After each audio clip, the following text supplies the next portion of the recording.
మమ్మల్ని బ్లెస్ చేయడానికి వచ్చిన పెద్దలకి, ప్రముఖులకి, ప్రెస్ వాళ్ళకి, ప్రతి ఒక్కరికి పేరు పేరున్న హృదయపూర్వక నమస్కారాలు.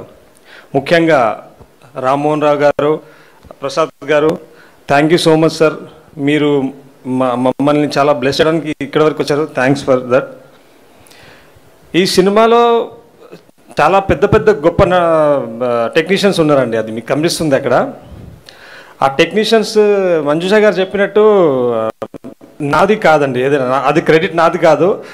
డైరెక్టర్ గారు రాసుకున్నారు అంత మంచి కథ, అంత అద్భుతమైన కథ నా దగ్గరికి రావడం అది నా అదృష్టం. కానీ అందరూ వచ్చింది కథని నమ్మి.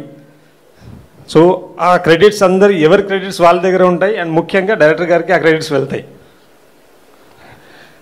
అండ్ రాజేంద్ర ప్రసాద్ గారు సార్, నేను ఎన్ని సినిమాలు చేస్తే అన్ని సినిమాల్లో మీతో చేయాలని నేను కోరుకుంటున్నాను సార్. ఈ సినిమాని, షష్ఠి పూర్తి సినిమాని ఈ రోజు వరకు సినిమా షూటింగ్ అయిపోయి సంవత్సరం అయింది, ఇప్పుడు రిలీజ్కి వచ్చింది. కానీ ఈ రోజు వరకు ఈ సినిమాని మీరు మీ భుజాల మీద వేసుకొని మోస్తున్నారు సార్.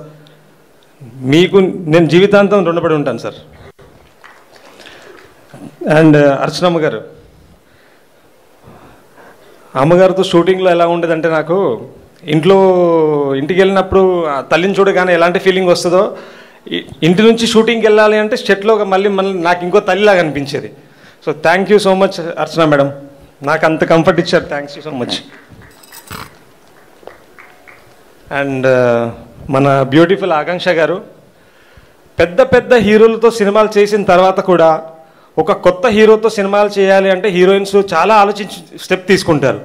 కానీ అలాంటి ఆలోచన లేకుండా వీళ్ళు కొత్తోడా పాతోడని కాకుండా అందరూ కథని నమ్మినట్టు ఆవిడ కూడా కథని నమ్మి నాతో నా పక్కన చేయడానికి ఒప్పుకున్నందుకు చాలా చాలా థ్యాంక్ యూ ఆకాంక్షజీ. అండ్ సిపి సార్, నేను డైరెక్టర్ గారు ఎన్నో నెలలు కష్టపడ్డాము, ఎంతో చేసాము. కానీ ఆ కథని నేను నమ్మిన దాని తర్వాత ఆ కథకి మీరు హెల్ప్ అయింది, మీ తోడు ఎంతవరకు తీసుకొచ్చిందంటే అది ఈరోజు ట్రైలర్ లాంచ్కి అండ్ రేపు సినిమా చూస్తారు మీరు. Thank you so much sir. Me support లేకపోయి ఉండుంటే మేము ఇక్కడి వరకు వచ్చేవాళ్ళం కాదు. సపోర్ట్ సరే, నువ్వు ఎన్ని కోట్లు పెట్టావో సినిమాకి నాకు తెలుసు. అది లేకపోతే ఏ సపోర్టు ఏం చేయలేదు. నమ్మి నువ్వు చాలా డబ్బు పెట్టావు. ఎంతనో నేను చెప్పను, ఇది పెద్ద సినిమా మాత్రం చెప్పగలను సార్.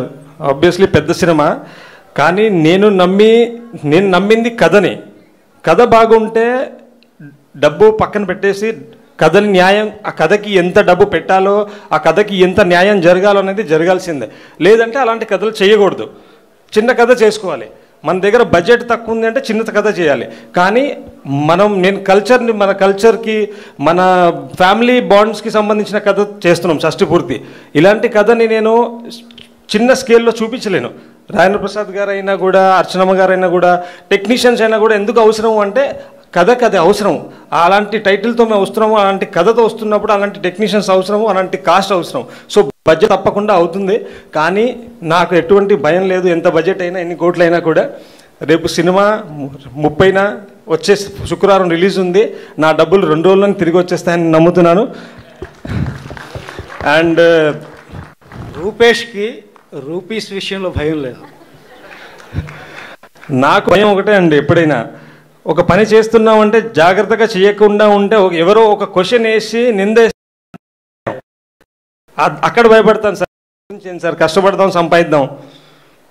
అండ్ ముగించే ముందు మరోసారి మన గెస్టులకి రామ్మోహన్ గారికి, ప్రసాద్ గారికి, ప్రాసాని గారికి, ప్రెస్ వాళ్ళకి, అండ్ ఈ ఈవెంట్ ఇంత బాగా జరగడానికి పర్మిషన్ ఇచ్చిన కమిషనర్ గారికి అండ్ లోకల్ పోలీస్ వాళ్ళందరికీ నా thank you so much sir.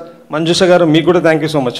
Thank you sir, thank you very much. So మా ఈ ప్రొడక్షన్స్కి ఒక పెద్ద సక్సెస్ అవ్వాలి ఈ సినిమా. ఇంత నిజాయితీతో చేస్తున్నటువంటి ప్రొడ్యూసర్కి, యాక్టర్కి మరెంతో మంచి సక్సెస్ జరగాలని మనస్ఫూర్తిగా కోరుకుంటూ హార్టీ కంగ్రాచులేషన్స్ అండి. Thank you so much.